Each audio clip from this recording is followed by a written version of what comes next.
So, one of the things that I think is kind of interesting is social media website design.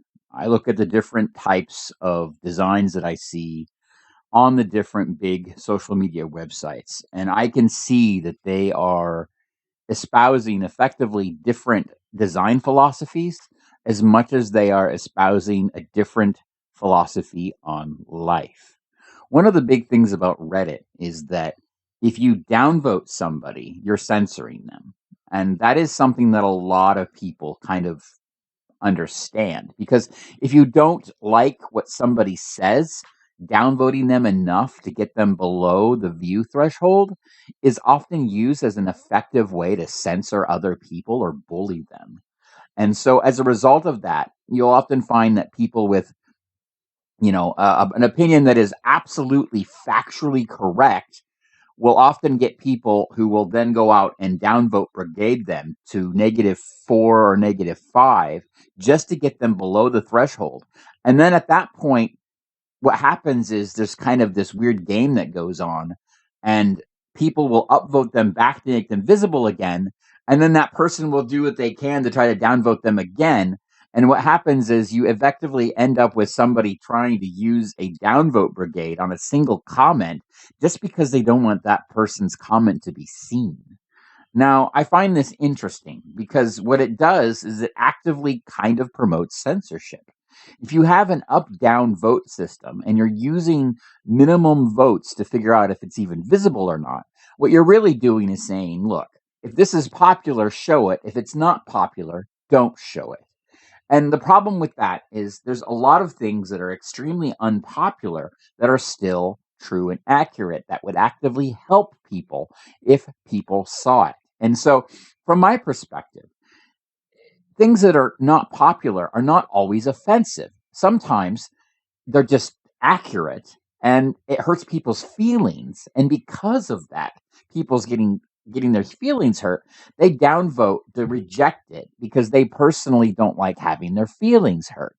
But at the same time, that doesn't mean that what's being downvoted isn't accurate or correct or wouldn't have any actual value in their life. In many cases, you'll find that the comments from people that are just spilling they're sipping their tea or whatever are really just trying to be candid and honest about how things really work to help people.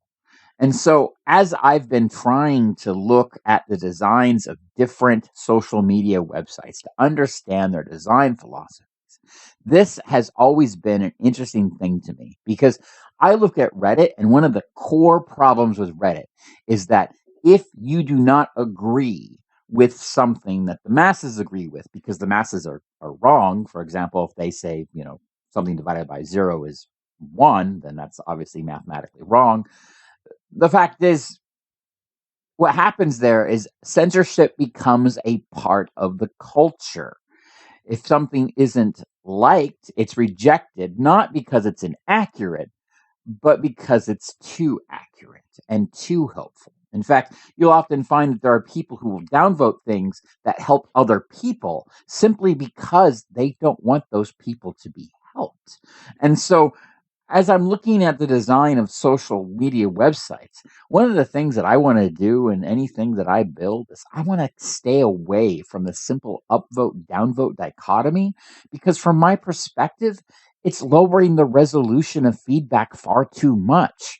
The problem is that is also the simplest way for people to respond, positive or negative. And so it's an explicit design choice created to force people to be in a situation where they will give feedback in the easiest way possible, upvote or downvote.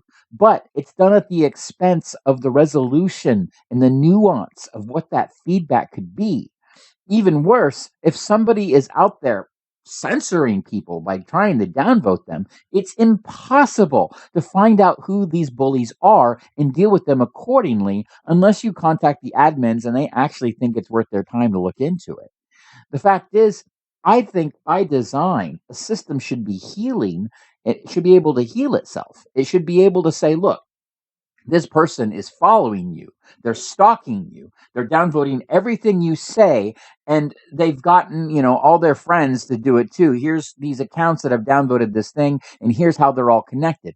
I think that information should be public. I think it should be better if you were able to say, look, this person is a bully. This person is downvoting you. Here, would you like to block them? Yes. Oh, look, they can't see your posts anymore. And oh, look, all their downvotes are now gone. I think that would be interesting. I think if the social network was forced to police itself and you gave the ability for people who are either minorities or maybe they just are, in the minority in the sense that they're correct about something, the tools to be able to protect themselves, I think these networks would be much better because the value of a network is basically the number of people in them squared. But the problem is you get people that are negative to the network. You get people that do nothing but downvote. You get people who nothing but bully. You get people with sock accounts. You get people with alts. You get people with people that you can't really police. The secret there is to be able to say, look, if this account has this data and it's posting this stuff in the community, then you should give them the ability to protect themselves. And so that is what I'm currently trying to do. If you have any ideas about this, or if you just think I'm wrong in this, comment and tell me because I want to hear it.